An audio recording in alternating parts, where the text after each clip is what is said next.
returns July 27th, FedEx Forum, with very special guest, Daughtry and Mammoth. Tickets on sale now at livenation.com. Don't miss Creed with Daughtry and Mammoth. The Summer of '99 tour.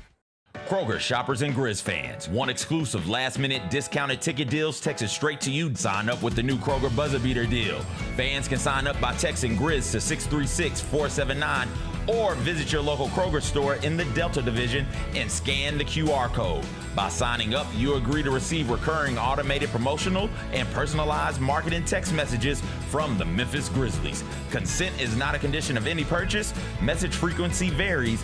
Message and data rates may apply.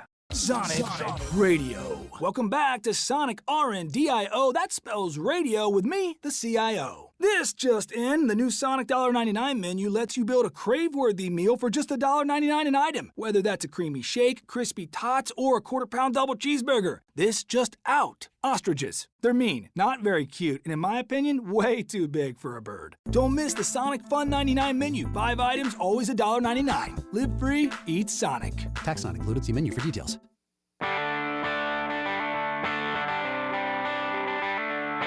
Live from the Built Ford Tough studio at FedEx Forum, it's the Gary Parrish Show, presented by Ortho South, on YouTube at Grind City Media and the official Grind City Media app. Now, here's your host, Gary Parrish.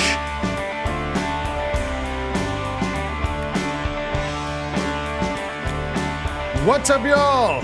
It's Friday. Welcome into the Gary Parrish Show here on Grind City Media. I'm Lane Whitaker. He's been a Doyle. Kyra Black's on the ones and twos. And we are here to get you into the weekend.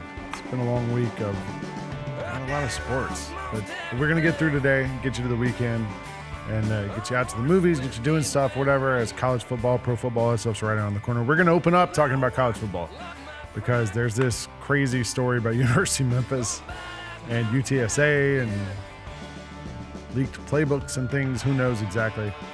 There's that going on. There's also some University of Tennessee college football news. Nico had his press day yesterday out west. We don't know what's going on with Boo Carter in Tennessee. There's some questions. There's things. Jessica Benson's going to join us. And then we got 5 things to get to. Bennett went to a big movie last night. I did. I saw Fantastic Four last night. We'll talk about that. Chuck E. Cheese was arrested yesterday. I don't know if you saw that. Happy Gilmore 2 came out today. We got like a lot of kind of entertainment stuff today. Yeah. Also, a team might be on the move to the SEC, so we'll mention that too. All right. Well, let's get to all that stuff. And we're going to start, though, closer to home with the University of Memphis, where this story has been kind of talked about for a few days, and now last night it kind of broke open. The story is that a former University of Memphis defensive back, Taj El-Ray, allegedly, let's put the allegedly in there because, you know, it is alleged. Taj Rael, I'm sorry, allegedly sent the quarterback of UTSA the Tigers playbook before the game 2 years ago. And everyone was like saying, oh, there was rumors about this. And then last night on 3 Sports, actually got a hold of the screenshots. Okay, so let's see. Okay, so this is the text message between Taj Rael and the starting quarterback for UTSA last season, Owen McCown. Here you go. That's all the signals. I think that's all you need to read right there. I mean, let's credit Sam Shoemaker. He's the one who got these reporting. I don't know how you got these screenshots, but it's awesome to have the screenshots. The crazy part to me about these text messages is the first one, here you go. That's all the signals. And then like the crying, laughing face, which is probably the appropriate response from Owen McCown. They were former teammates in high school, I believe. Yeah. By the way, you know who Owen McCown is? Huh. Son of Josh McCown. Get out of here. It is, yeah. I was looking this morning. How about that? Okay. So, he's still at UTSA, I believe. Yeah, big credit to Sam for the reporting because he actually kind of put something out on Twitter about this weeks ago and was given some flack for it. Yeah. And it turns out he was 100% right on the whole thing. So the other part is the DB says the far leftist coverages, I'll send you a better list showing you the calls. But they run quarters, and none of the safeties can cover, by the way. And this guy plays defensive back. So, right. Yeah, he would know the. Yeah, so he was allegedly, Taj Rael was allegedly dismissed from the team in October. They played that game last season. Well, first, I think it was said that he had left. But it's debated. Now it sounds like maybe he was dismissed, and we don't really know if he left on his own or if he was dismissed. And then that game, so that was in October. That game was on November 2nd, right? And if you just go look at that game, first off, it was one of Owen McCown's best games of the season. So people can say, it's funny because this happened, and this story breaks open last night. AAC Media Days is happening right now. And the head coach of UTSA, everyone's being asked about it, right? And this is what's annoying about this whole thing. First off, AAC Commissioner Tim Peretti was asked about this, right? And he says, there's really not much to this story. Some of it has been sensationalized. Okay, there's that from him. Then they asked the head coach of UTSA, Jeff Traylor, about it, and he says it had no bearing on the game whatsoever and that the report is asinine. Well, the report's not asinine, Jeff, because we have text messages between the two players. Obviously, something happened. Well, the Pernetti also said it was clickbait, which I don't know what that means because, yes, it is. Yeah, I saw it and I wanted to click on it. I mean, it's a crazy story. Feels like something you want to read. I just don't understand why this is being downplayed. I mean, listen, there's obviously a college football game comes down to way more than one or two players. You know why it's being downplayed. Why? Look who's downplaying it. Who? The commissioner of the AAC, the coach of UTSA. I don't think Ryan Silverfield's talked to the media yet today. Mm-hmm. I think that's at noon. They're having the AAC media day right now. And those guys are talking later today. So maybe, I don't know if he'll downplay it too. But, I mean, I see why those guys would downplay it. The thing I don't know, and, we're not college football insiders. I haven't spent that much. I'm a fan, but I didn't play college football. I don't know. I don't know how widespread this stuff is. I could compare it to the NBA.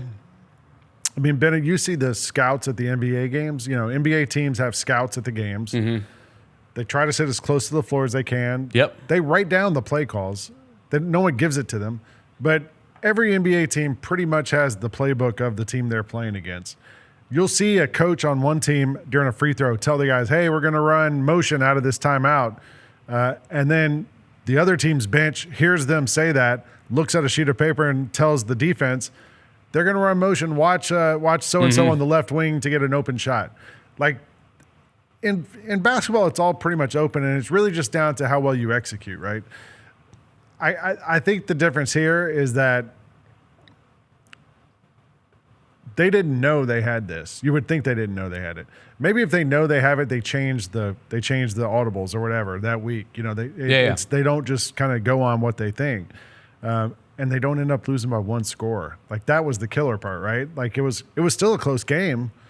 They were in the game. Yep. The final score was 44-36. I was tied at halftime. The game was tied at halftime. Now, and here's the full. Brett McMurphy has the full quote from AAC Commissioner Tim Pernetti. Well, I guess we don't call it the AAC anymore. It's the A. It's the AC. It's just American. The all AC. right? I saw it. I am a real American. AC Slater. Okay, so get that right. Here's the full quote. I'm aware of the situation. I've had very open dialogue with Coach Traylor and Coach Silverfield about it. They're going to address it. There's really not much to this story. I think a lot of it has been sensationalized and as much ado about nothing. Again, I can buy a college football game's not going to come down to one. And I'm sure this kind of stuff happens a lot more than we know in college football, right? Yeah. We just have text messages from this incident right here. I just roll my eyes at the downplaying it so much because, again, it's not like he gave this to a backup wide receiver on the team. He gave it to the starting quarterback of UTSA who had one of his best games of the season against Memphis. Again, I'm just, is this Connor Stallions type stuff? I mean, listen, it may not be as big of a deal as people here locally are making it out to be. That's fine. But you just look at how Memphis' season went. It feels like a big deal. Dude, if Memphis wins that UTSA game, they are probably fighting to get in the college football playoff. They, I believe, would have played in the American Championship against Army if they win that, because they would have finished the season. Then they finished the regular season 11-2. They win that UTSA game. They finished the season 11-1. I believe that's good enough to get them into the conference championship.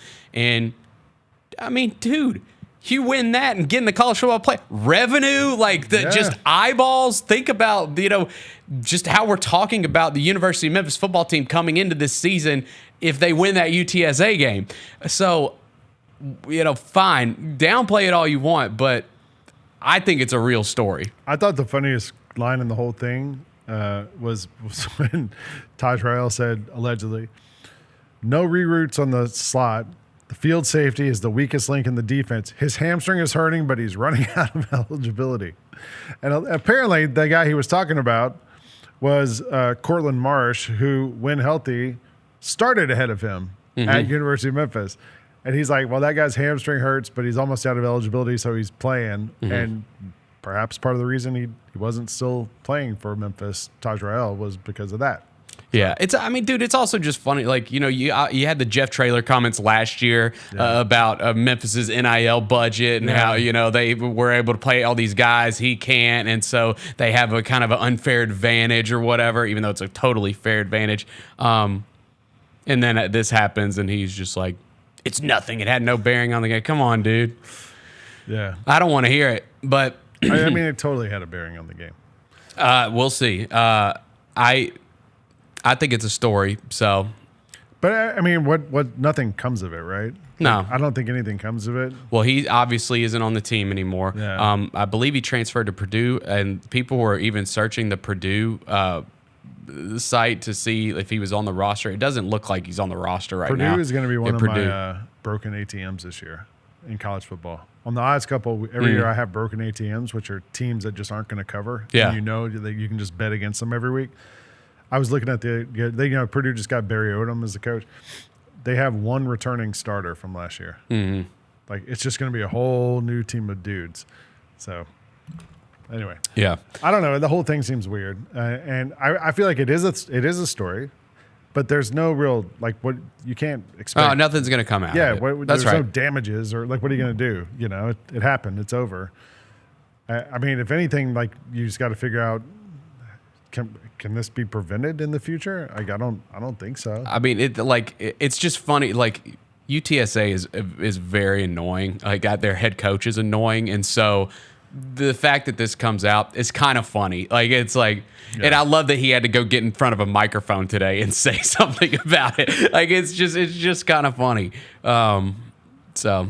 Somebody pointed out nobody was playing defense during that game. The final score was like 44-38. That's right? fair. Yeah. That's fair. But I don't think they can do anything about it. But it does suck. The other story that I was going around yesterday that was interesting, I thought, was former Tennessee quarterback Nico Iamaleava, who transferred sort of abruptly a couple of months ago, ended up at UCLA. And at the time, there was all this stuff going on that he had asked for more money. He was trying to up his NIL deal. He was unhappy with how much he got. His family was unhappy with what he was getting. Family wanted better players around him. All these rumors and stuff. Well, Nico ended up at UCLA because that was kind of it seemed like that he went there because it was the only option available for him to go start somewhere. He spoke to the media yesterday, at Big Ten Media Day on Thursday, and he said, there were false reports at Tennessee this spring. He said, just false reports. They made me feel uncomfortable in the position that I was in. But in the back of my head, I always wanted to come back home because he's from, I think, Long Beach. Be closer to my mom, closer to my dad, just have my family. They're supported our games. In our Samoan culture, we're always together. And I think that's the main thing for me, the driving factor for me to come back home. And he said, the false reports were not about an alleged NIL dispute with the school. Just false stuff, whether it was financial or not, Iamaleava said. My driving factor to come back home was my family. I hope every Tennessee fan understands that. I don't know. You believe him? No, I think he didn't get the deal that he wanted. I think so too. Yeah, I mean if he wanted to go back home, wouldn't he just left as soon as the season ended? Right. That's what I would. I mean, there was clearly the kind of standoff, right? We all remember the story. It was like spring practice. Yeah. There was clearly a standoff there. And he didn't end up getting the money that he wanted from Tennessee. He didn't end up getting that money from UCLA. Yeah. So allegedly that he wanted. Right. But I mean, I guess I can understand the kid wanting to go back home. I don't know if I buy that because again, we all saw the standoff happen. Yeah. That was a big story. Yeah. So I don't know. I thought it's. We'll see what happens because the UCLA quarterback ended up transferring to Tennessee too, and Tennessee's kind of tried to turn the page and move on about it. But Joey Aguilar is the guy who ended up in UT. So we'll see what happens this year. I mean, we've heard so much about Nico from the last 2 years at UT. Like when he shows up as a freshman, and he's supposed to be like this transformative player, and he sat that year and he's like trying to get better, and then he finally steps into it, and then it was sort of disappointing, like the way he played. Yeah. So I don't know. Well, the other Tennessee story that's kind of going on right now is Boo Carter, who was a All-American as a freshman defensive back for them, and apparently now is maybe not on the team anymore. It could be transferring. It seems like Colorado is a place he could end up. He had an agent. Maybe now he doesn't have an agent. And the new agent he may have is the guy who was Ace Bailey's agent in the NFL draft. Oh, really? Yeah, the father of Amari Cooper. So are you worried about?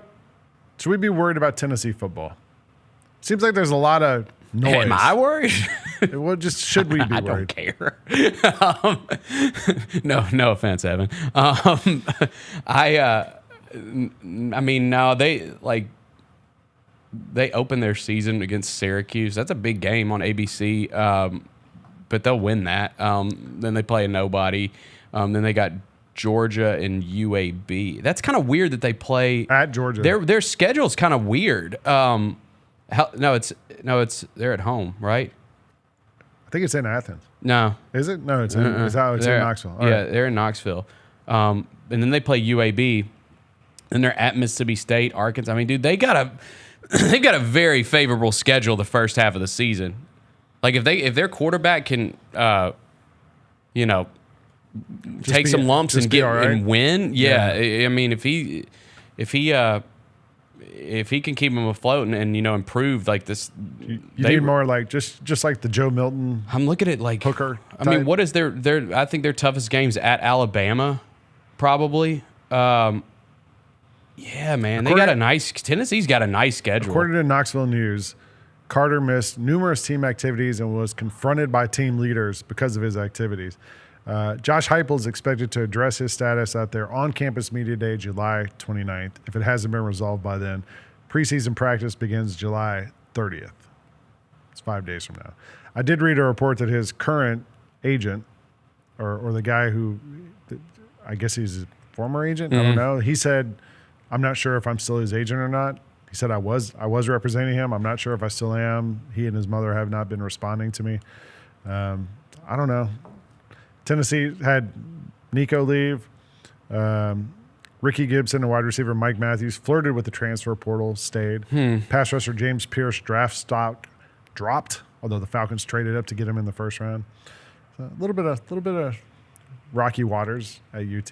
That's a cupcake schedule. I haven't really looked at that. They're Tennessee's gonna have a good year. 9-3, 10-2. Tennessee's gonna have a good year. All right.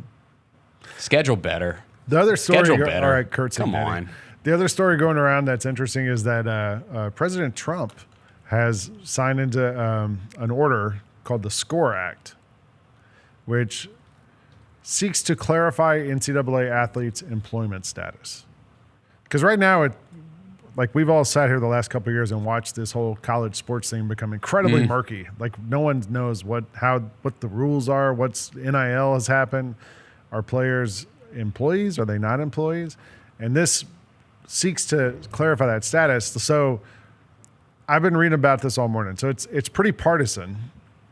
Like the Republican side generally wants the players to not be classified as employees. They want them to be student athletes, the way it used to be. They're trying to get it back to that, where the schools would kind of have most of the money and then be able to kind of dole it out. And they don't want you to be able to have basically NIL deals. They don't want sponsorship deals for playing sports. And then the other side, Democrat side, is kind of more on that side, on the side of the athletes, and saying like, all right, we don't need it to be the way it was. Let the guys get paid for whatever they do, that type of thing. The part that makes this also weird is it says student athletes should not permit schools should not permit athletes to accept third-party pay-for-play payments. You know who's in charge of using federal funding to force schools to abide by the administration policy? Linda McMahon. How about that? Wife of Benson. We can't get away from wrestling talk on this show because wrestling is real life now. The whole thing is kind of confusing, and I was always sort of a purist in all this. I always felt like, not purist, but I guess traditionalist. I always felt like, let it be the way it was. Just don't pay anybody. You go to the school, you don't, not over the table, pay anybody. Yeah. We know what was going on. But I always felt like it should have been the kind of the way it was. Just let it be. It was fine. But then I played NCAA football video game. I wanted the players in there. I get it. I totally get why it switched, and I was glad it switched. I like the way it's been the last couple of years. I'm cool with it. I like the new system. And that's what GP says too. Yeah. Just because again, like nobody has to cheat anymore, right? That's what I see. Like, yeah. When I worked at Slam forever, I covered the NBA, and we had other guys who kind of focused on college basketball or high school basketball. And my thing was always like, I'd rather cover the NBA because all that stuff's above the table, right? Like, you know how much people get paid. We know, here are the rules, here's the contracts, here's the cap, all that stuff. And college was always kind of nudge, nudge, wink, wink, that nobody's getting paid. It is what it is. So I kind of felt like it should stay the way it was. Now I kind of feel like I've kind of come around on it. I don't know what's going to happen. Apparently, like from what I was reading about it, it feels like this whole act probably not going to go anywhere. It's going to get shut down because people are going to vote against it, and who knows what's going to actually happen. But it does feel like there's some momentum to kind of, I mean, we've heard Nick Saban get involved in this too. The Chancellor of Alabama released a statement thanking President Trump for doing this. It does feel like there's some momentum to kind of curbing the way things are right now, doesn't it? Like, because does it feel out of control to you, like the way things are right now in college sports? Yeah, sure. I would say it's like feels like on the verge of it to me. Yeah. Like it's close. I don't know if it's out of control, but it feels like it's like almost there. And I don't know. Colleges want to have antitrust exemption. I don't know if they're going to get one. That would change the way players could collectively bargain and all this stuff. Who knows? But it's all a mess. I'm going to let Gary Parrish sort all that stuff out. For sure. All right, we're going to take a break. We're going to come back. Jessica Benson's going to join us. You're watching the Gary Parrish Show here on Grind City Media. Did you know the Grizzlies were going to try to get up and get you? No, I have no clue.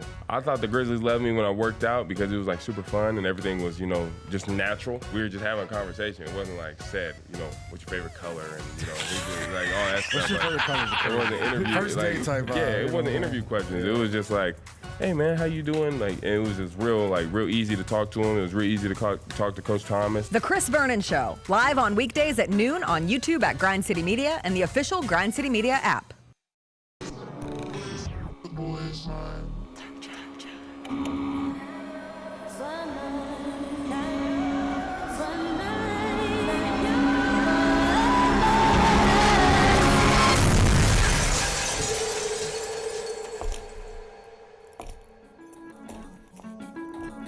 You ready? I've been ready. What are we waiting for?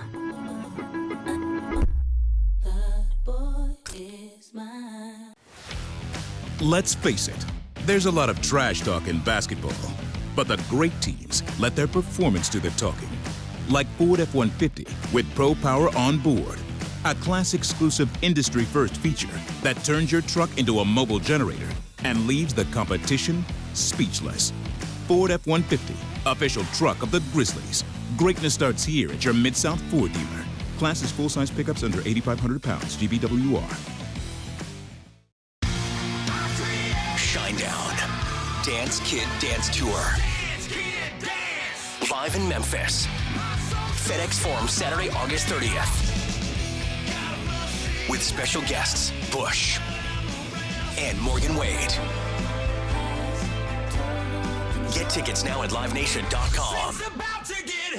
Shinedown, live in concert. For more, visit shinedown.com. You get to the main event, and you hear the crowd. There's some rumblings in the crowd. Here we go. They say, "We want truth." I love how John Cena said when they were chanting, "We want truth."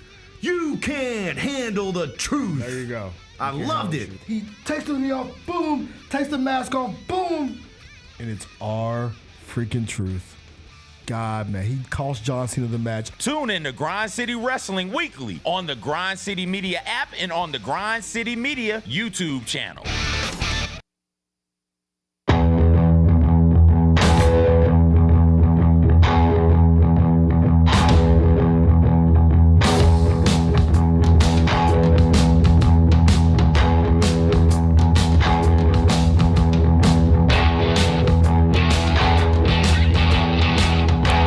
Welcome back to the Gary Parrish Show here on Grind City Media. It's Friday. I'm Lane Whitaker hanging out with Ben Doyle, Kyra, and look who's here. She normally introduces me on Friday. I get to introduce her today, Jessica Benson. Almost in weekend mode. You got the glasses on the head. I realized I already have the sunglasses up top. You're ready to let the glasses drop and get out of here and I'm get in my into your new weekend. Nike sweatshirt. How you like Went that? to the Nike Employee store yesterday. Yeah, Hell was it yeah. good? I'm about to go hit that up. Oh, they got some good stuff. They have some shoes or anything? What they have? A lot of shoes. Okay. Good clothes, though, It's too. tough to go on Fridays because like new shoes come out usually, Yeah. and it's pretty crowded. My husband pandered to me, though. What'd He he do? came with me.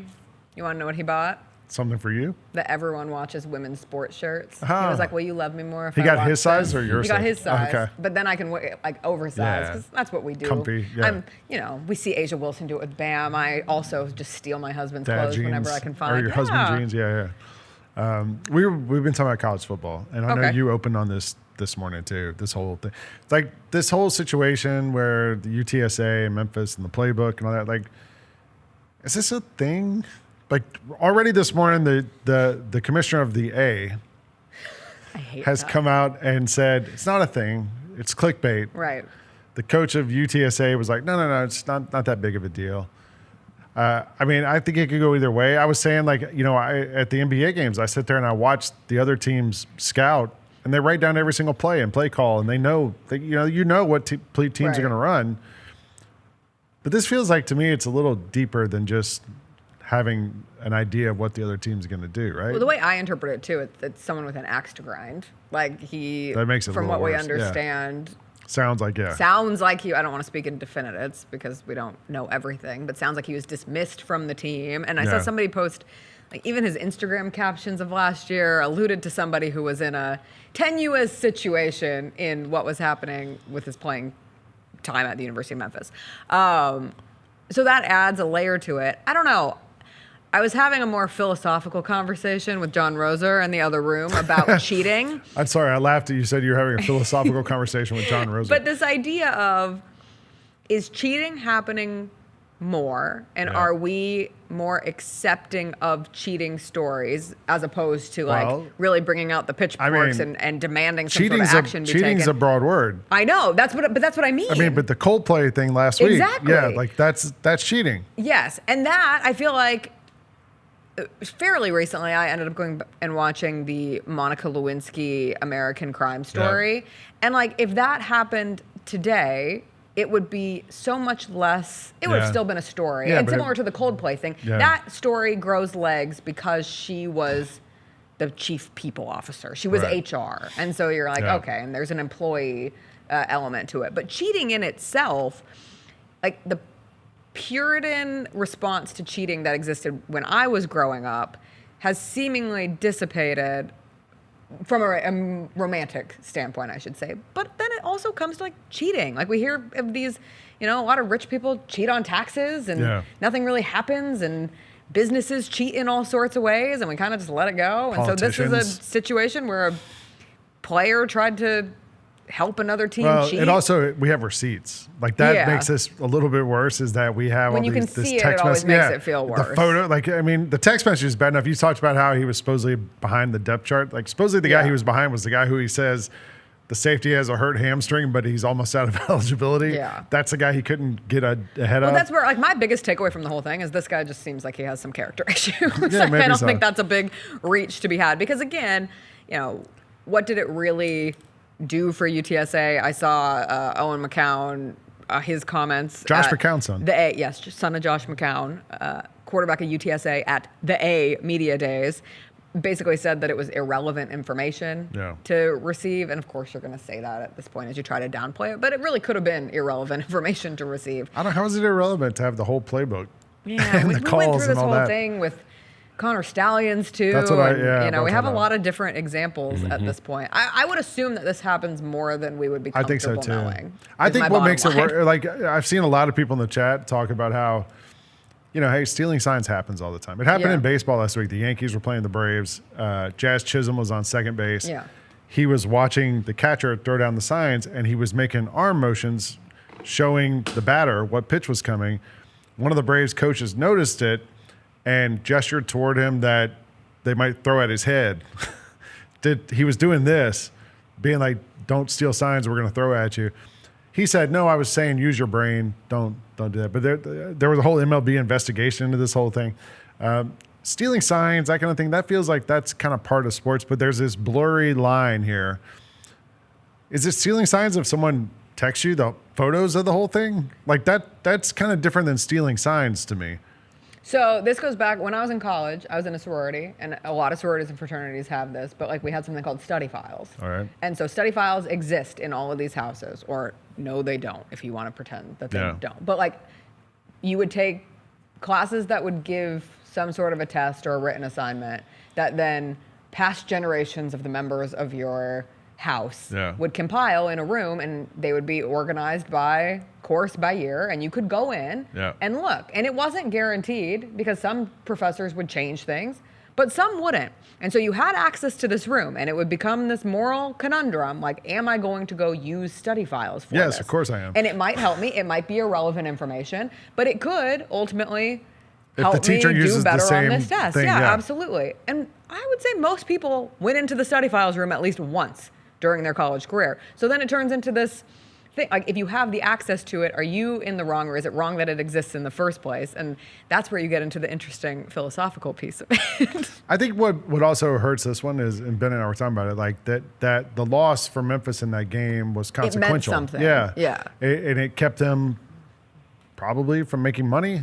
Yes. If they had advanced and gone to the championship game and all that, like, you know, so that also hurts from it too. But I also think about cheating in the context of like, I mean, Bennett, you're a big baseball fan too.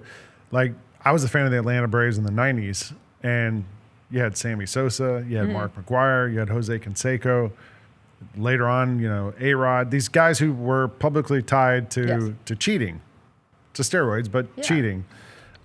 And I was always kind of Barry Bonds. I was always kind of a hardliner on this, and I felt like, well, no, they shouldn't be in the Hall of Fame. No, like keep them off the lists. Like we know that these are the rules. These are the rules you are given, and if you publicly choose to say I don't care about these rules and get caught, then like why should we? I don't know. Why should we trust you? Why should we care about you? Like you're a cheater. You're a cheater. Yeah. But now we've all softened on it. Have we? My it feels like is it a is. big let Barry Bonds into the Hall of Fame your husband's household from because he's from the Bay Area. He cheated. But, a cheater. Okay, I once upon a time was a hardliner on if you were caught giving impermissible benefits to a quote-unquote student athlete, like there should be punishments from the NCAA. But then you got to the point, well, everyone's doing it, so then why is it fair when only some teams are being held to a higher standard or actually facing punishment if you know that it's occurring? And now we live in a whole different situation with that and NIL payments or whatever that's going to look like under the new executive order. I don't know. But we get to this point where it's like, well, if everybody's doing it, then is it okay? But then there will be some people who will still sit there and say, I just think that we have come to like a changing of the tides where it used to be the majority would say that's not okay. And now it's almost like the majority says, like, why do we really care about this? Yeah. Do you think it's softened also because of reality TV?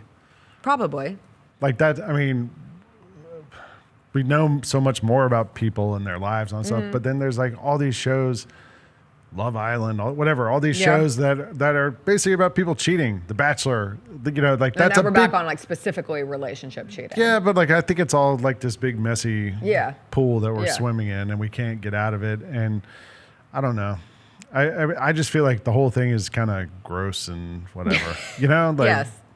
Because there's also a difference between, like, you don't want to sit on this moral high ground necessarily because we're all flawed human beings. We're not, in the great words of Hannah Montana, nobody's perfect. I got to work it again and again until I get it right.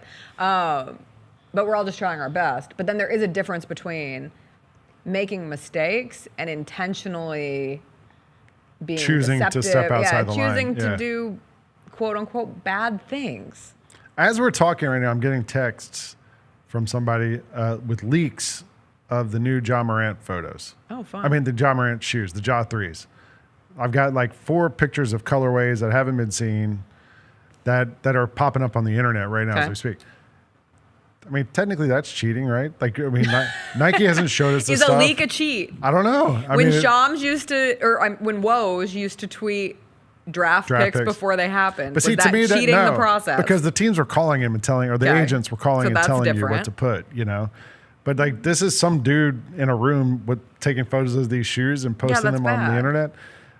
But sometimes those things are manufactured too. So then you get into this.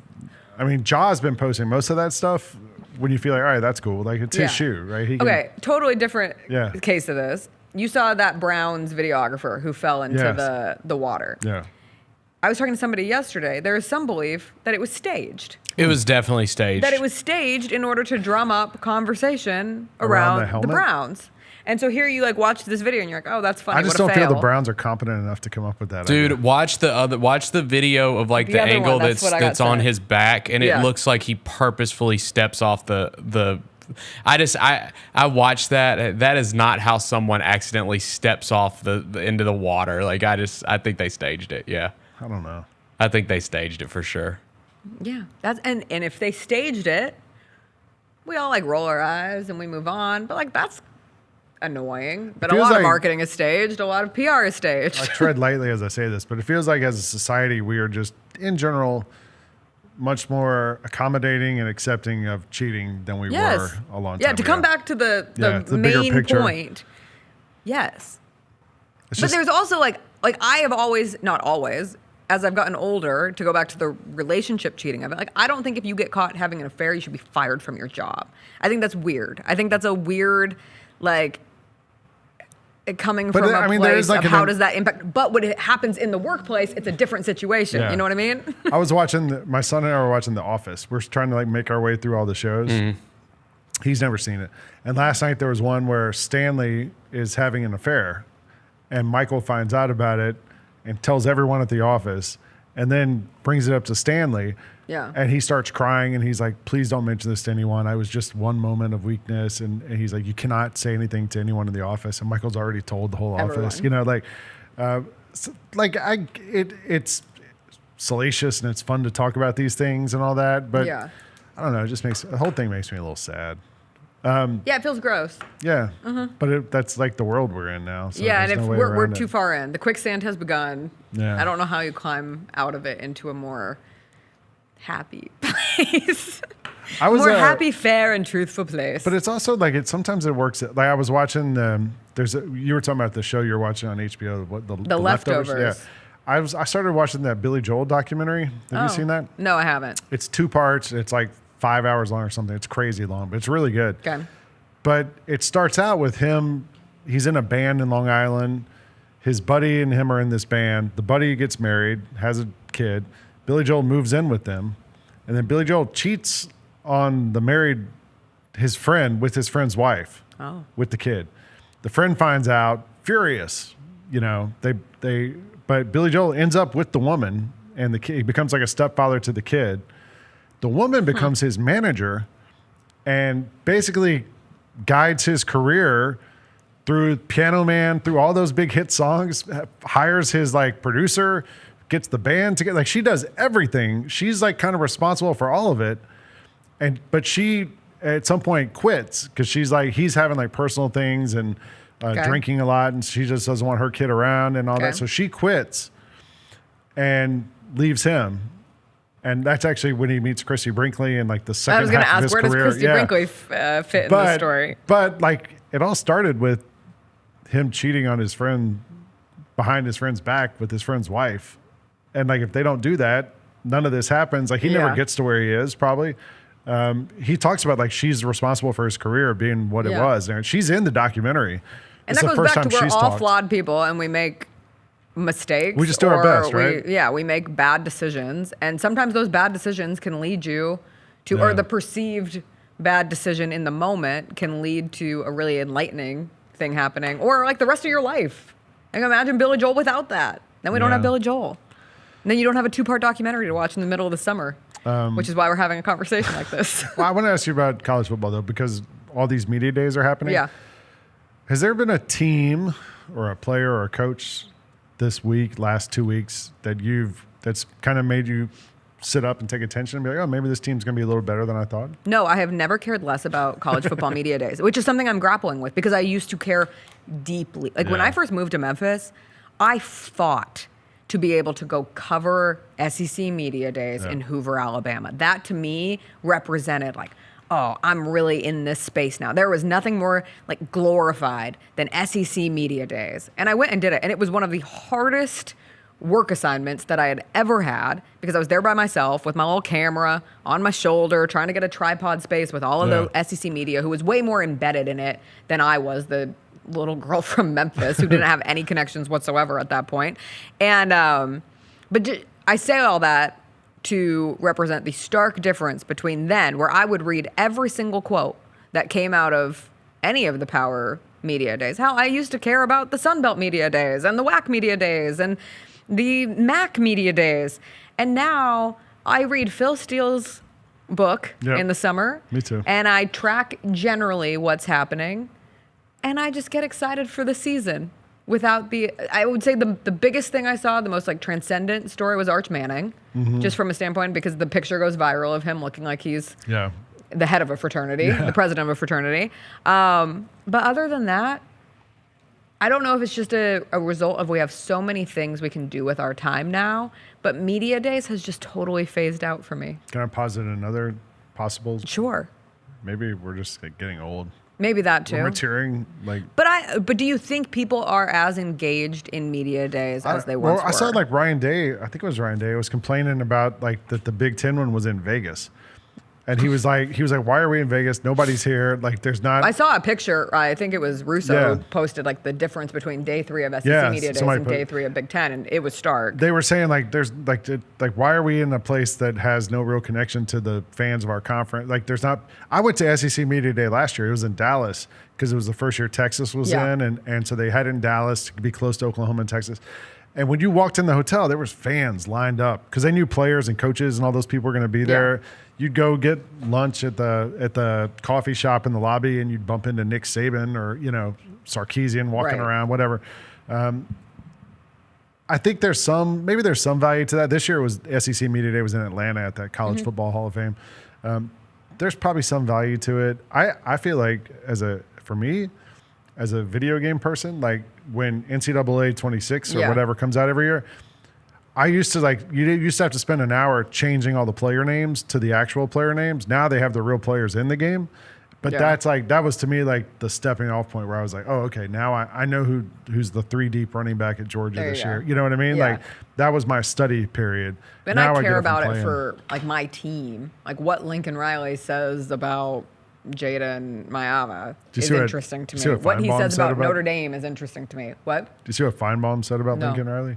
It's the most fraudulent coach of the last decade. Did you see what Lincoln Riley said about USC? No. That's the strongest brand in the Big Ten. I'm like, we are really holding on to the early 2000s. Well, we had like a graphic on Odds Couple yesterday of the valuations. I saw that. We are still top 10. But USC was like the incoming money or whatever was way lower than everybody. It was like half as much as everybody else.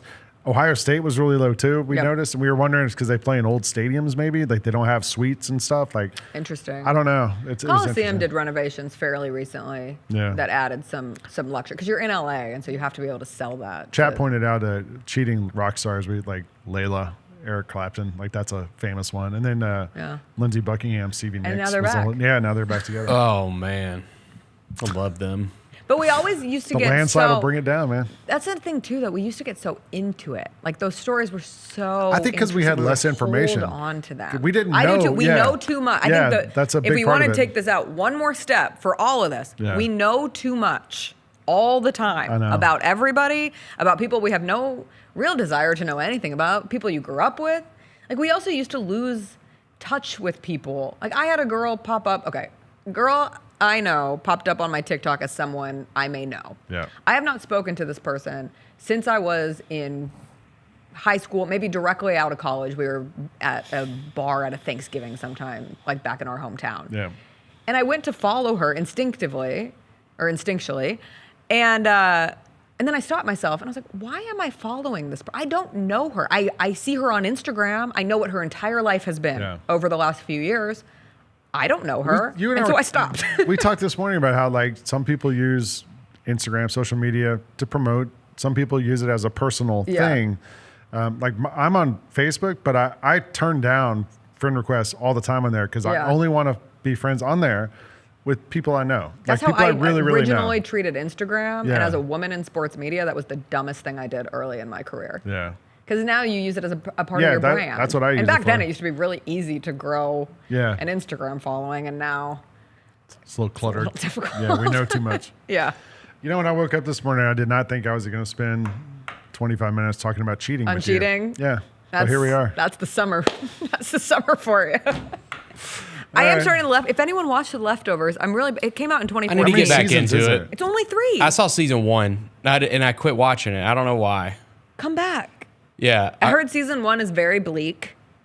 But then I heard season 2 and 3 are really, really Well, good. there Season was 1 is good, but season 2 and season 3 Who are great. wrote it or did it? Do you know? It's Like, based on a book. Is it somebody like? There's somebody this who did one other scene in shows? season 1 where what's his name? Justin Yeah. Theroux Justin Theroux. stabs this lady in the neck with a piece of glass. And I'm not there yet. Oh, my bad. I'm Sorry. on episode 3. I just got through the crazy. crazy story of the pastor. Crazy. Jessica mentioned Justin Theroux out there, and Rosa was like, "Isn't he the Prime Minister of Canada?" I used to get so confused because Justin Theroux. Wait, actor Theroux. Trudeau is Canada. Is Canada. Yeah. Theroux is. Yeah. He was Jennifer Aniston's ex they were dating for a long time after Brad she and Pitt. Brad Pitt Yeah. broke up. Damon Lindelof is one of the writers. He did on Lost. The Leftovers. That's right. And Yeah. it feels very Losty. But Yeah. I'm hoping the ending is not very Losty. Never He watched- also did Watchmen, which I love. never watched Lost.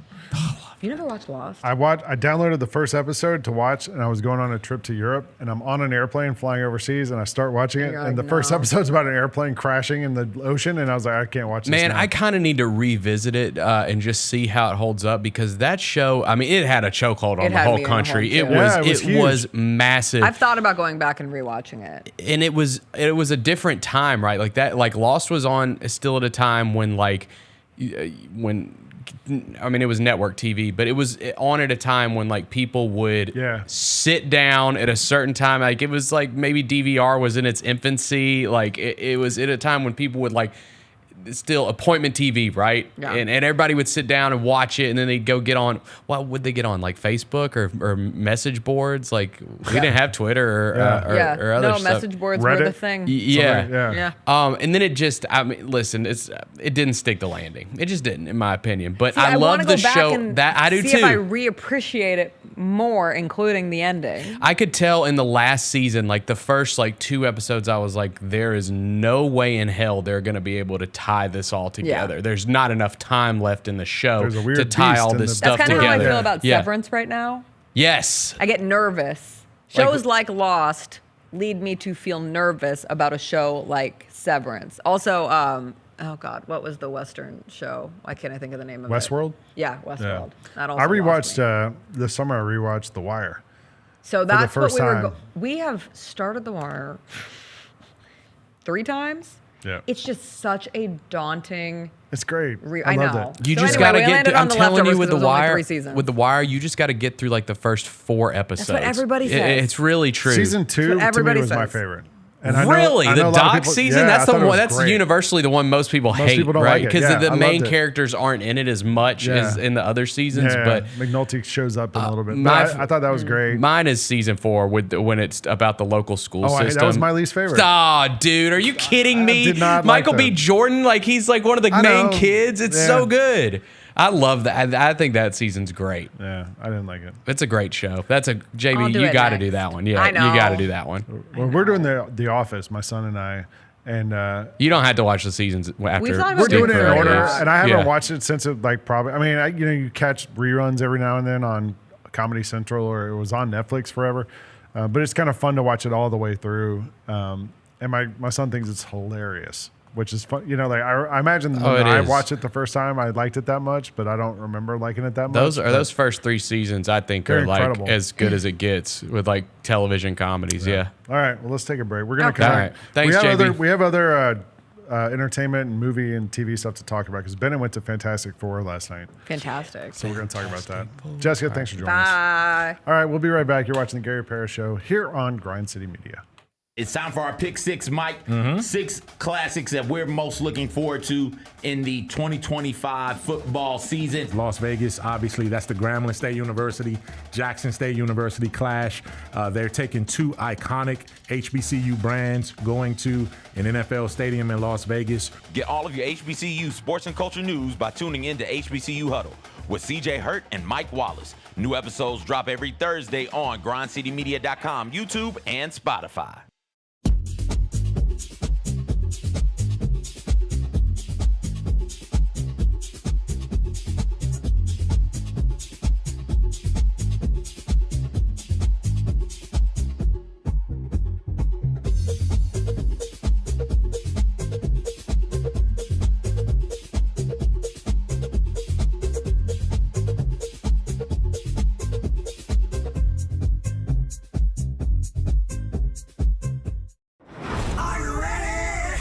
Creed. By overwhelming demand, the Summer of '99 tour returns. July 27th, FedEx Forum. With very special guest, Daughtry. And Mammoth. Tickets on sale now at livenation.com. Don't miss Creed with Daughtry and Mammoth. The Summer of '99 tour. Kroger shoppers and Grizz fans want exclusive last-minute discounted ticket deals texted straight to you. Sign up with the new Kroger Buzzer Beater deal. Fans can sign up by texting Grizz to 636-479 or visit your local Kroger store in the Delta Division and scan the QR code. By signing up, you agree to receive recurring automated promotional and personalized marketing text messages from the Memphis Grizzlies. Consent is not a condition of any purchase. Message frequency varies. Message and data rates may apply. The FedEx St. Jude Championship at TPC Southwind, first of the 3 playoff events. Watch me take flight. It's a different sight when you take it to this height. And you know this. We them boys step into the wars, ready give me my awards. I got them starstruck. I got nothing to lose, so I'm letting it loose. Out here paying my dues. I got them starstruck.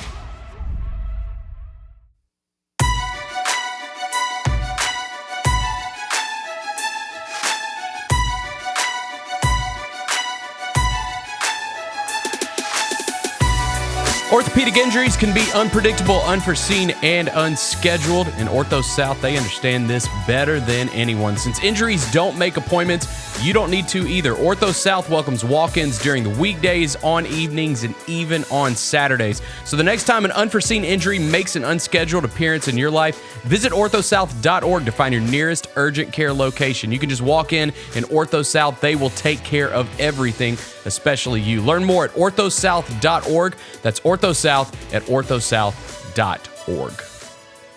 Welcome back to the Gary Parrish Show here on Grind City Media. It's Friday. We're trying to get you out of here. We just spent a lot of time talking about cheating with Jessica Benson, which is a weird thing to say with no context, but that's what happened. Yeah, that's right. Bennett's here. Kind of been a theme. I'm here. I'm Lang. Kyra's here. And we got 5 more things to get to right now. Number 1. All right, we got a report. Conferences can't stay still. We heard Memphis is not going to the Big 12 this week. What about UNC to the SEC? Does that make sense? Actually, it kind of does. And this is interesting. I mean, who knows? This is just like a report. Who knows, like how far any kind of like potential discussions have gone or anything like this. But it's a real report that came out, so we're going to talk about it. They said UNC and Clemson possibly. Yeah, so it's always like the two schools that have been discussed the most about when it comes to the AAC the ACC potentially breaking up have been Clemson and Florida State, right? Because they're not happy with the revenue share and that they feel like they should be getting a bigger piece of the pie because of what they bring Clemson, in. I think, yes, they feel like that, but they probably should, right? Yeah, I think Florida State too. Yeah, those are two massive brands.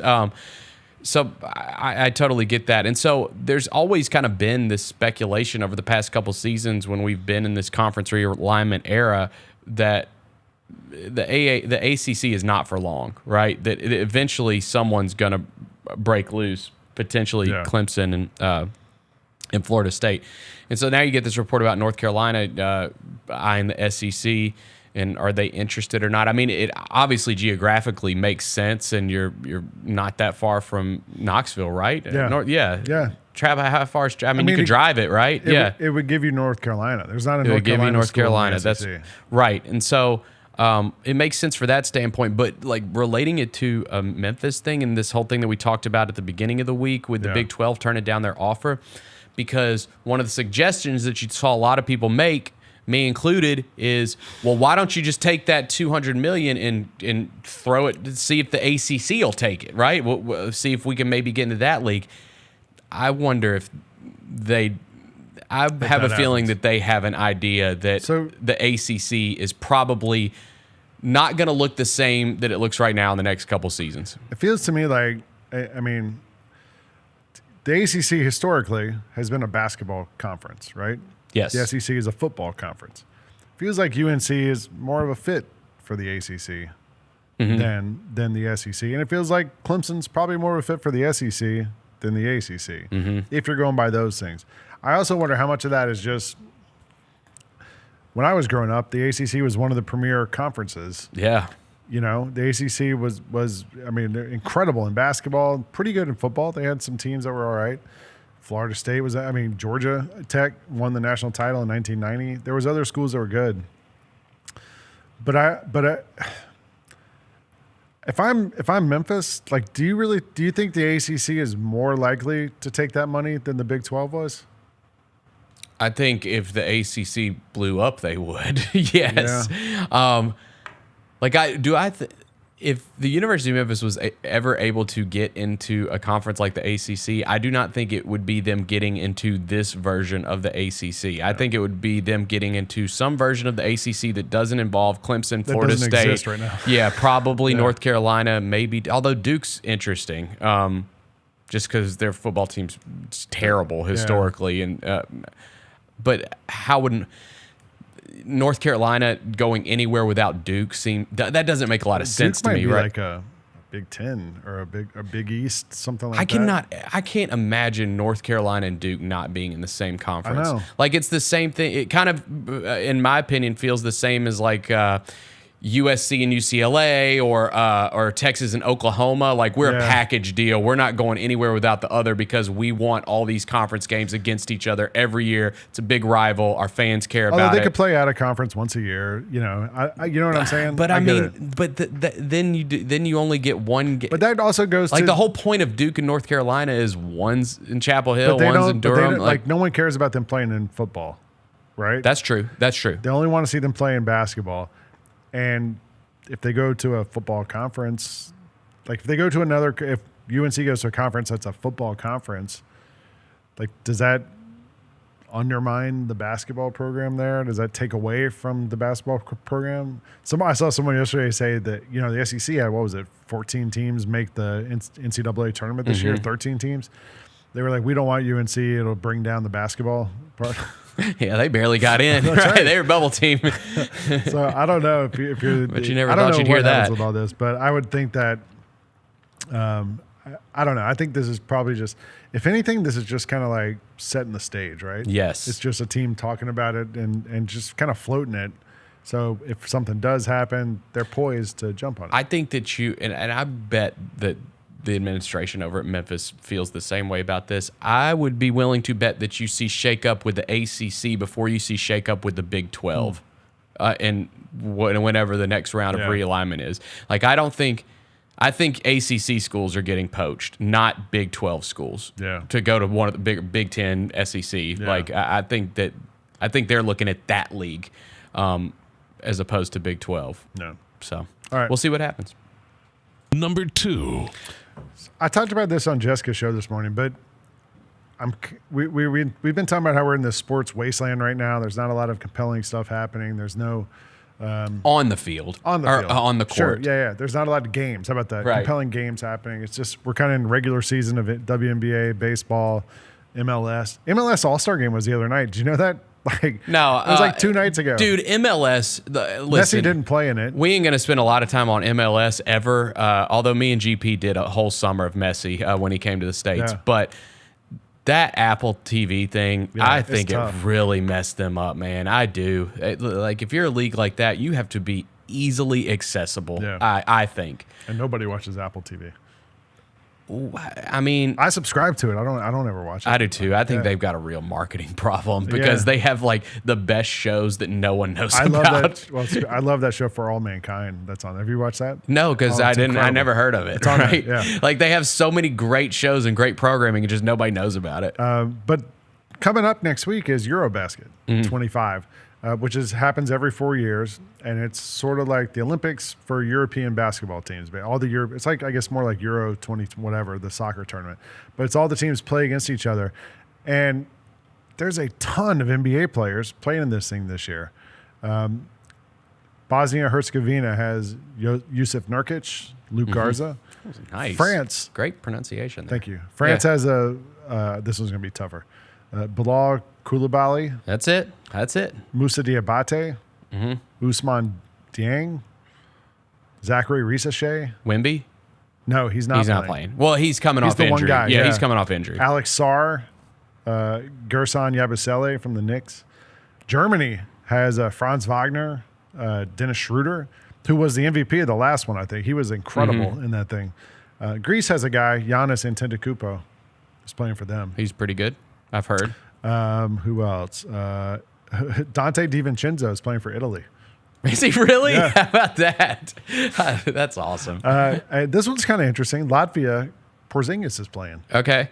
Damn. And yeah, like he was so. It really is some star power. Well, but Porzingis barely played in the playoffs. That's right. You know, like because he was hurt and it was like this weird thing we never got details on. But he's playing for the national team? He's playing for Latvia, apparently. That would make me happy if I'm a Hawks fan. Lithuania just to know that, has a guy, Jonas Valanciunas. Poland has Jeremy Sohan. Okay. That's okay. Yeah. Slovenia has a guy, Luka Doncic. Yeah. Guess who's on Spain? Santi. It's Santi gotta be Aldama. Santi. Yeah. How can I watch this? It's on Max. Okay, so people can watch it. I mean, a lot of people have. It's HBO Max, by the way. That's right. We've rebranded. Yes. The big question is if Jokic is going to play for the Serbian team. He's expected to play, but they haven't. I can't find like confirmation he's going to play. They think he'll make an announcement soon. The thing starts on the 27th, August 27th. So it's a couple weeks from now. I might have to dive in. It sounds like it could be great. Oh, they said 8 hours ago Jokic will play for the Serbian team. I mean, I think we have to root for Spain, right?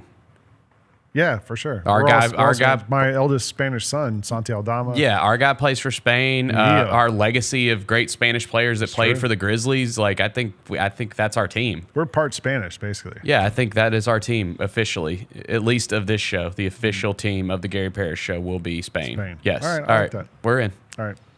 Number 3. What'd you do last night, Bennett? Yes, I went to the opening screening of Fantastic Four last night. The theater was packed. It was actually, I was telling JB this. I haven't gone to we used to call it the sneak preview, but it's not really that anymore. It's just the first Thursday is when movies come out, right? And I haven't gone in a long time to like the very first night. Like usually I'll go Friday, Saturday, Sunday, the week something releases. But I really wanted to see this one. And so went and saw it last night at Paradiso, and it was packed, man. Like all the showings were pretty much sold out. It was packed, and it was just a lot of fun. Was like, it IMAX or was it like? I couldn't get tickets to IMAX. It was sold out. I went to 3D? did the Dolby Atmos. I sat front row because that was what was available. So sat front row for the Dolby Atmos. So your beard was sticking straight up in the air. Yes, and it was funny because. Like I was telling JV, and it's just a sign of like my age and everything. And there's like this group of teenagers that were like being loud and crazy and stuff, and it was getting on my nerves a little bit. And I wanted to just be like, "Yo, chill out, like be quiet." Or the movie's on, and then I thought about it for a second, and I was like, "Dude, this was you. Yes, this was us. you. Like, I mean, you went to the movies as a teenager and were loud and obnoxious and like goofing off with your friends and stuff like that, and it was the greatest thing ever. Throwing crap at the screen. Yeah, I think that there's like different. So if you want to go to the movies and sit and watch a movie and it be quiet and people not acting loud and crazy and stuff like that, then just go during the day or like watch it at home or a couple weeks go see movies in the theater or a couple. I mean, but going to the theater, that's part of it. You don't. There's an element of you don't know what's going to happen when you go. There might be crazy loud people there. You know what I mean? Like, I think there's levels. Like if like you could go, if you go to the movies like during the day, I think it's a little bit calmer.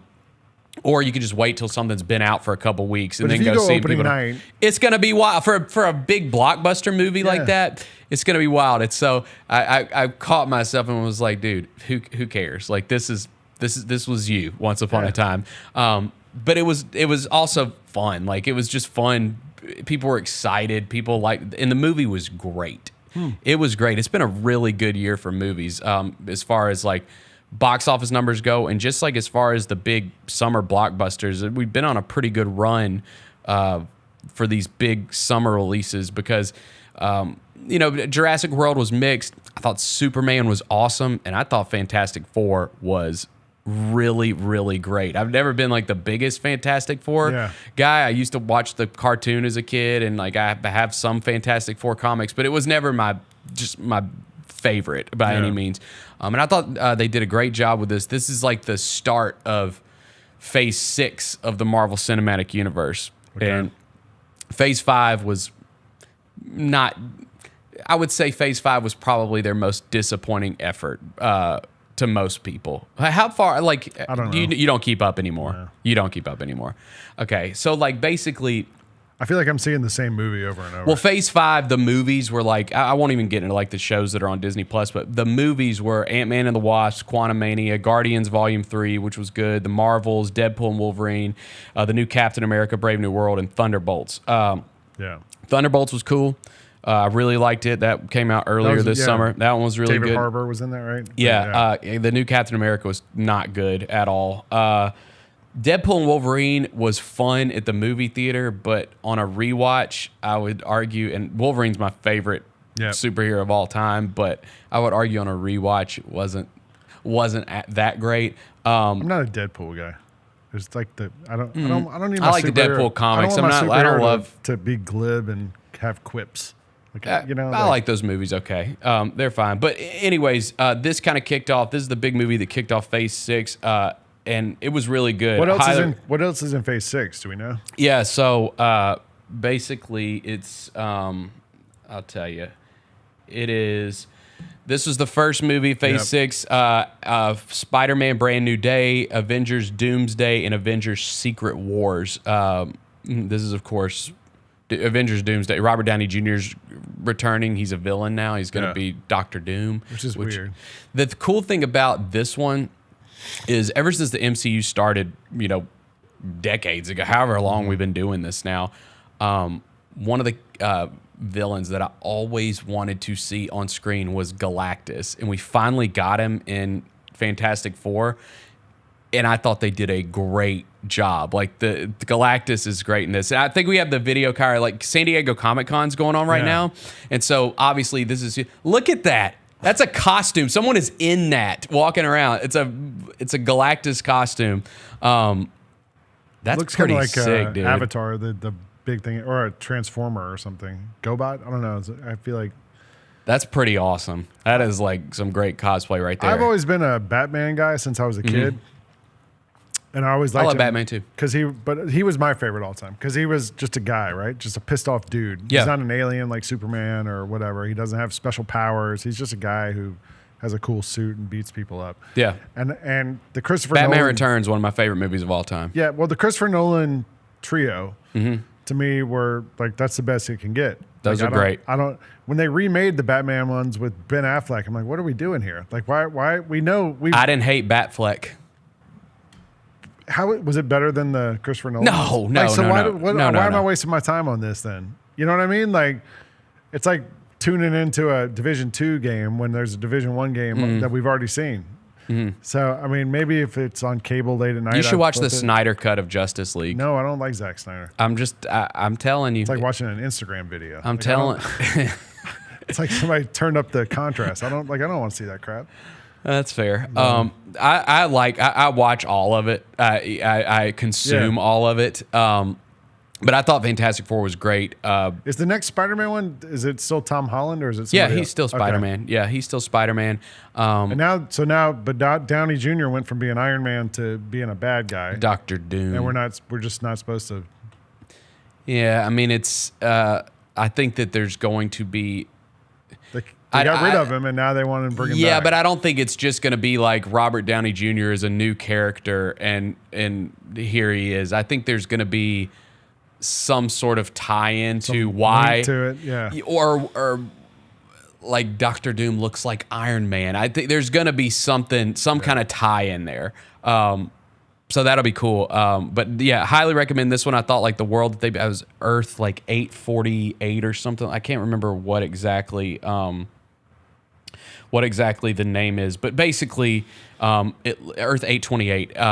Basically, it takes place like in the 50s or late 50s, early 60s. In a sense, that's what it looks like. All the graphics look kind of retro-y. Yes, that's the whole thing. And I thought that was such a good call by them. Like, if you just go see this movie, you're going to understand why they did that, because they didn't. I think the problem with like the old Fantastic Four Fox movies that came out that weren't really critically acclaimed or anything. With Jessica Alba, they try to make it super cool, and the Fantastic Four is like it really is when you think about it. That you think about like the beginning of Marvel, like these just old comic strips, yeah. And so I thought that they did a really good job with that, and it's it's really good, totally worth checking out. So cool. I really enjoyed it. Number 4. You want to talk us through this one? Yes. So yesterday, this was in. Hang on, let me pull up the. It went viral. It was all over the place. Yeah, but I got to find it. It was in Florida. Shocker. Tallahassee. It was in. That's right. I was going to say Tampa. No, it was Tallahassee, Florida. I believe this was yesterday. Chuck E. Cheese was arrested. You're familiar with Chuck E. Cheese. I'm sure you've spent time in Chuck E. Cheese, as have I.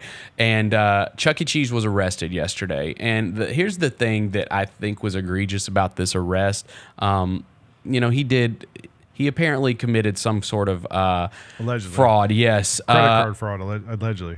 Yeah. So basically what happened was he was arrested and charged with theft. Chuck E. Cheese was arrested and charged with theft of a credit card, criminal use of personal identification information, and fraudulent use of a credit over 2 times within 6 months. They arrested Chuck E. Cheese in full getup. But see, here, the second image is the one that I have the problem with, because you can't do this to children. Kyra, put up the second image from that thing if you can find it from that. They took his helmet off. You can't do that in front. Put it on top of the cop car. You can't do that in front of children, bro. I don't think his head would fit in the car. That's like they can't like shove it in there, jam it. You'd rather his ear break off as they put it. That's like there's Kyra, a video. If you go back to the first one, to me, the more like look in the background of the first one. Look at those kids in the background watching traumatized Chuck E. Cheese get perp walked absolutely out of the store. Traumatized. I think that this is one of those situations where if you're the police, that you need to like go in the back and do talk like to the manager. Hey man, hey, like, let's go get changed. Change out of this. Let's go get changed. I mean, maybe the guy was a flight risk. How far are you getting in that costume with that big helmet on? Giant shoes. You can't run in this. Clown shoes, yeah. Yeah, I mean, they would get him easily. Or how about this? Maybe the guy was a guy who worked at Chuck E. Cheese. He sees the police pull up outside. He's like, "Oh, my time has come." So he runs to the back and puts the suit on. Maybe that's like his disguise. They're not going to arrest me because I'm wearing the suit. They're going to be like, "Where'd he go? We don't know where he went. He was here working. Now he's gone." He's in the suit in the back, and he's like, "I'm going to, go out and walk around. They're not going to see me." Yeah, they won't. There's and I don't even know how real it is, but it reminds me, there was a video that went viral not that long ago of a man taking a cigarette break in a Minnie Mouse costume. And he's just, the helmet's off and he's smoking a cigarette and he's in a Minnie Mouse costume. And I'm like, man, if I saw that as a child, it would traumatize me. And I feel like the Tallahassee police officers might have traumatized some kids yesterday arresting Chuck E. Cheese like amazing. that. When I started working here, I took the elevator one day with my son. He was 5 years old. And there's scratches on the wall. There were scratches at the time on the wall of that elevator because like people moving packages. Yeah. And my son was like, "What are these scratches?" And I said, "Oh, they're from Grizz." And I said, "Grizz, he works in this office with us." Yep. And he was like, "Why did Grizz scratch the elevator?" And I said, "Because he hates it when kids don't listen to their parents." Yep. And my son was like, and that worked for a couple of years. Oh, my kid thinks I'm the coolest because I work with Grizz. Yeah. Like, and Grizz is always awesome to the kids when you like introduce them and stuff. My kid, like the players, whatever. You work with Grizz? Like, where does he sit? I'm like, dude, I see him all the time. We're buddies. Like, I'm friends with him. When I was thinking about whether or not to take this job and move here, we came down for a weekend and went to a Grizzlies game, and they had Grizz come up to our seats during the game and give my son a letter that was like, we can't wait for you to move here and be part of this and da-da-da. All right. Yeah, great. Man. Yeah, he's in. The son. Grizz is the best. He's the best. That would never happen to him. No. Ever. He'd take the mask off. I would hope not. I would hope he'd fight that. Never take off the mask. He has a police escort when he walks on the court. When Super Grizz comes out, there's always a police escort. So, That's right. Yeah. Yeah. Okay. Right on. Well, listen, again, I feel sorry for the kids that were there yesterday, but you can't commit credit card fraud. Sorry, Chucky. Number 5. I did see on Twitter someone said the bail has been set at 25,000 tickets. It's a great line. Seems low, actually. Yeah, I know. Well, I know. Last time it cost like 25,000 tickets to get like a lollipop. Yeah. You were at the movies last night. I spent last night watching a movie at home with my son. We watched Happy Gilmore, the original one. Oh, to prepare for this weekend's tonight, release? Happy Gilmore 2 is released, and one of his buddies' dads texted me. He was like, "Let's all go out and see Happy Gilmore 2." And I was like, "It's not out.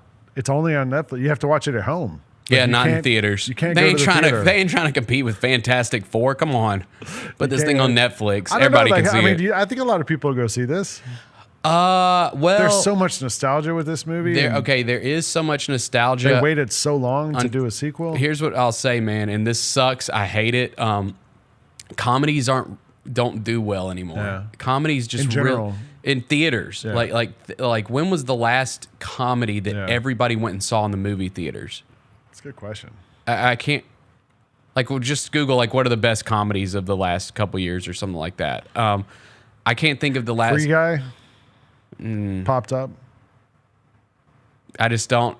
Comedies don't do as well in theaters. In fact, you're seeing because the other big release this weekend is the new Naked Gun movie with Liam Neeson. Yeah. And their whole promotion is save comedy. Go see this movie in theaters. If you want to see comedies in theaters. I didn't know it comes out this weekend. I kind of want to see that. I kind of want to see it too. I liked it. I mean, the only comedies that have done well in theaters probably are the animated ones, right? Like kids movies, basically. Yeah. Yeah. I mean, there's not a lot of since The Hangover, not a lot of live action. Yeah, and I mean, we don't get a lot of the big Judd Apatow stuff in theaters anymore.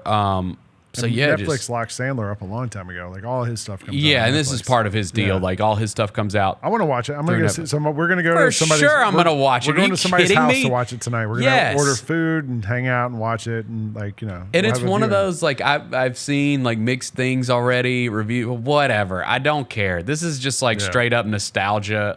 Happy Gilmore. I've watched that movie 5,000 times. Right. We watched it again last night. great. It's so funny. It's hilarious. I was always more of a Billy Madison guy because there was me those too. two at the same time, right? Like it was Billy like Madison first. then Yeah, it Happy was like Gilmore. choose one: Yeah. Billy Madison or Happy Gilmore. Which one do you like more? I was always a Billy Madison guy just because of how outrageous it was. Did we get a sequel to that ever? No, I Billy's think 60. His son's gonna take over the company. I think it's two. See, that goes back to like. Norm you can't- Macdonald and Chris Farley are gone. And you can't do what you used to do, right? Like that was probably But that's too kinda what Happy problematic. Like you've Gilmore got is. kids acting bad, right? Like you've got little kids that are doing bad things in that movie. So I don't know if they could do that movie today. No. Right? But you can't do Happy Gilmore 2. I'm going to watch it tonight. I I'm sent you the excited. clip of pro golfers. Yeah, we got it. Trying to do the Happy Gilmore swing. That was one of my takeaways. That's Rory McIlroy giving it a shot. This is from a year ago. Oh, he's even got the jersey on. Yeah, they all do. I was watching, like, I play golf every weekend, and I'm pretty into it. Tiger drills it. Damn, Tiger. Yeah. Like, I mean, you kind of expect that, right?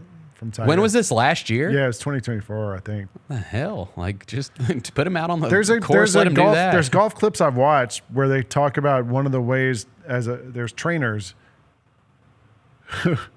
who are like, take a step. That's a good way to like practice your swing because you're supposed to be shifting your weight back to forward. Matt Fitzpatrick couldn't pull it off. Dork. There's your Just goat. kidding. I wonder if they're gonna. Who hasn't tried it at the driving range? You know, one of the famous. And God, we lost Carl Weathers. Yeah. Like, but he dies in the movie. Oh, he does. He does. Yeah, I forgot about that. in the first In movie. the original Yes, one, in yeah. the original movie. So, but I think his son is in this one. Is he really? Yeah. We lost Or Bob somebody- Barker. Bob since Barker's out then. of it? Yeah, we lost Bob Barker Yeah. since then. It'd be funny if he beats up Drew Carey in the new one. Because he replaced on the. Although, poster. wait, doesn't Bob Barker beat him up? Yes. Yeah. Eminem's apparently in this one. I saw some clips on Twitter today of that. I love Sandler, man. I will support anything he Yeah, me does. He just like is one of those dudes. He seems like a great guy. You know, he had his stand up here a couple years I was ago. just thinking about that. and He it played was, pickup basketball with some of the people who Yeah. work with us. It was awesome. Yeah. The show was great. And you can even, I think that special, I don't know if like there's clips from Memphis, but that tour is on Netflix now, I cool. believe. Yeah, so you can watch that too. So yeah, it drops this weekend. I'm gonna watch it tonight We'll watch for it. sure. We'll talk about it Monday. All right, we're gonna take one more break. We'll get you back here at GP's Carry Out. You're watching the Gary Parrish Show on Grind City Media. Going through the draft process the first time, they give you the answers to the test. Like, this is what you need to work on. This is what you do well. They told Yeah, you. like they tell you. Here's Yeah, what, they if tell you want to get exactly. drafted, here's what needs to happen. Yeah, they tell you. So it's like, if you're not listening, it'll go right over your head. But for me, I made sure to soak up all information and everything possible so I can give myself the best shot. The Chris Vernon Show, live on weekdays at noon on YouTube at Grind City Media and the official Grind City Media app. Have you always dreamed of entertaining on the biggest stage in Memphis? The Claw Crew is looking for members to join their team for the 2025-2026 season. Claw Crew members are hardworking, high-energy entertainers who assist Grizzlies home games by hyping up the crowd and much more. Not only do they support the Grizzlies on home games, but also promote in Memphis and across the Mid-South. Open auditions are Saturday, August 9th at FedEx Forum. Visit grizzlies.com/auditions for more information and to register today. The First Ladies of FedEx Forum, the Grizz Girls, are known across the NBA for setting the standard for professional dance and entertainment, and they are looking for dancers to join their team for the 2025-2026 season. With the chance to gain professional dance experience, collaborate with national and local artists, and connect with the Memphis community, auditioning for the Grizz Girls is an opportunity you do not want to miss. Come show up and show out at Open Call Auditions. Visit grizzlies.com/auditions now for more information. Coach Thorpe, to his credit, also taught me, like, just simplify your game. Like, it doesn't have to be difficult. You don't have to do all the up and under stuff. Like, he always talks about getting to the second box. My biggest thing is just do what I can to make the right play. It doesn't, if it ends up in a shot, it does. If it ends up in a pass to an assist, it does. Shooting 72% is credit to, I guess the work I put in and my coach is helping me. The Chris Vernon Show, live on weekdays at noon on YouTube at Grind City Media and the official Grind City Media app. Shinedown. Dance Kid Dance Tour. Live in Memphis. FedEx Forum, Saturday, August 30th. with special guests Bush and Morgan Wade. Get tickets now at livenation.com. Shinedown, live in concert. For more, visit shinedown.com.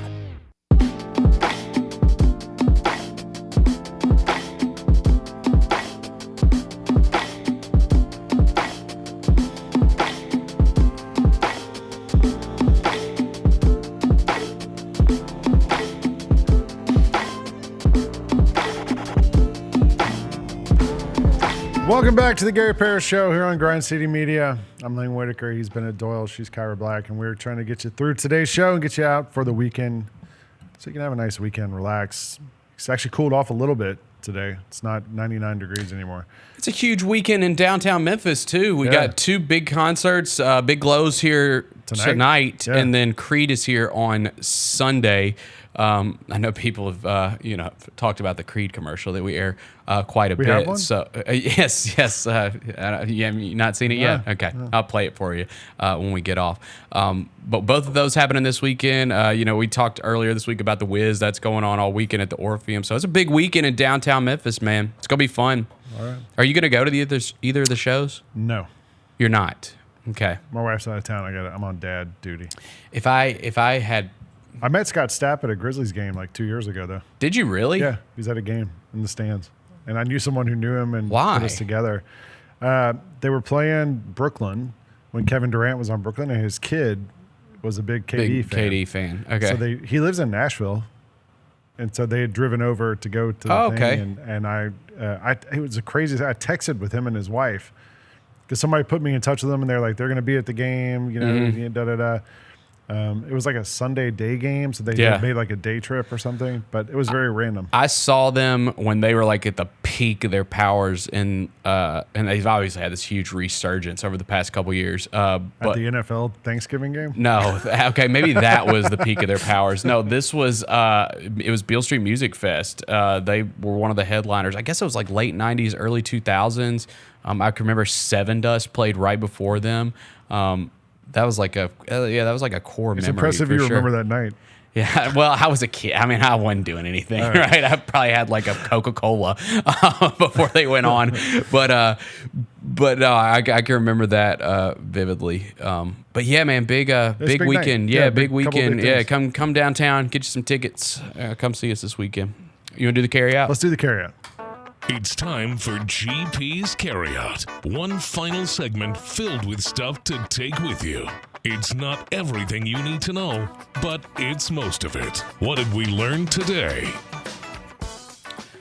I think we learned that cheating comes in many forms and shapes. Yeah. There's actually breaking news on this. Oh, there is? On the Memphis thing? Yeah. What happened? Jonah Dillon from the Commercial Appeal is apparently at the AC Media Day. Yeah, American Media Day. Whatever. Yeah. They talked to the UTSA coach. Uh-huh. He said, I think it had no bearing on the game whatsoever. I didn't know anything about it. Owen McCown didn't tell me anything about it. Yeah, I saw his quotes earlier. They talked to Owen McCown about it.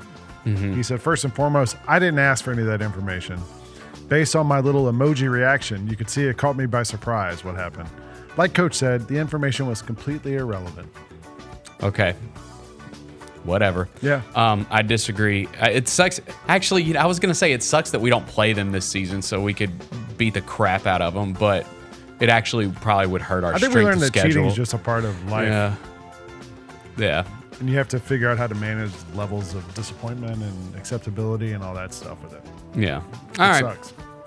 What's today's biggest game? Buddy, I think we're going to go with Friday Night Baseball on Apple TV Plus. It is the Philadelphia Phillies at the New York Yankees, 6 o'clock, Apple TV Potential Plus. World Series matchup. Yeah, Taijuan Walker on the mound for the Phillies. Who's on the bump for the Yankees? Yeah, Will Warren for the Yankees. Yankees minus 160 tonight. Where's the game? We're in the Bronx. I'll take the Yankees. I'm gonna take the Yankees too, but as far as like a bet goes, come on. Friday night they've had a day off. Aaron Judge home run. Yeah. Easy. That's easy. That is so. Aaron Judge, Shohei Ohtani, all you got to do, I'm telling you, it ain't that hard. All you got to do is look on their schedule. Did they hit a home run the night before? They didn't? Okay, great. Let's bet it tonight. Double down. Yes. Yeah. I don't know. I'm really curious to see if the Yankees make a trade between now and Thursday. Like, they need a third baseman. They need some bullpen. And having lived there, like, the fans have zero tolerance for the Yankees not being like a World Series winner. They went to the World Series last year. I know. Like, they lost. But it was disappointing, right? People are furious. Yeah. So. What are we watching on TV? Well, we talked about Happy Gilmore 2. We're going to watch that on definitely Netflix this weekend for sure. I'm also going to be paying attention to SmackDown tonight on USA. It's 7 o'clock because I'm sure they're going to do a Hulk Hogan tribute. Yeah, a big tribute to Hulk Hogan. So I want to see what that's like. We're a week away from SummerSlam. So it should actually be a really big show for WWE tonight. So SummerSlam's probably going to be like some big Hulk thing too, don't you think? Or maybe not. Maybe they're like, we'll pay tribute. We'll do it tonight, and then they always do the thing when a wrestler dies, when all the wrestlers come and stand around. Yeah, they'll ring the bell. Yeah, they'll ring the bell tonight. They will definitely do that tonight. So maybe they save it for SummerSlam. I don't know. No, they'll do it tonight. There will be a big tribute to him tonight for Raw, sure. Also, you think Monday they do? Yeah, I think they'll do both. I mean, he's like one of the, he's one of the biggest names of all time for sure. Yeah. And rightfully so. He deserves that. I mean, he just does. Like I people have a lot of thoughts about him, and he's clearly like a complicated guy and who's done some bad things, but you cannot deny what that guy meant to professional wrestling. So yeah, he'll get his big tribute tonight. What's the best thing we've read? Clearly the best thing we've read today, and hopefully you all are hip to this, is the Grind City Media newsletter. What's going on? I write it. Yes. Every Tuesday and Friday in your inbox. It shows up. And on Fridays, I try to give you some stuff to tap into for the weekend, some links, some funny things to make you think. I talked a little bit today about how I've been thinking about this week, how as a sports fan, like we have our teams, right? But then on your teams, you just want like guys who are magic, like guys who transcend reality in a way. And I've been thinking, like, as a fan of the like Braves, Ja is here, and the Grizzlies, like I have Ja Morant and Ronald Acuna in my life right now at the same time. And there's fans of lots of other teams who want just one guy like that in your life. That's what I hope Cam Ward is. Like, Yes. I just want, like, again, I think I had Michael Vick for a long time. Yeah, and man. it was Like, I think the that. Titans are going to be terrible this season, but I just want to see, like, Cam do some crazy things on the field. I had Deion Sanders. Like, I've had times where you've had, but it's not consistent to have those guys.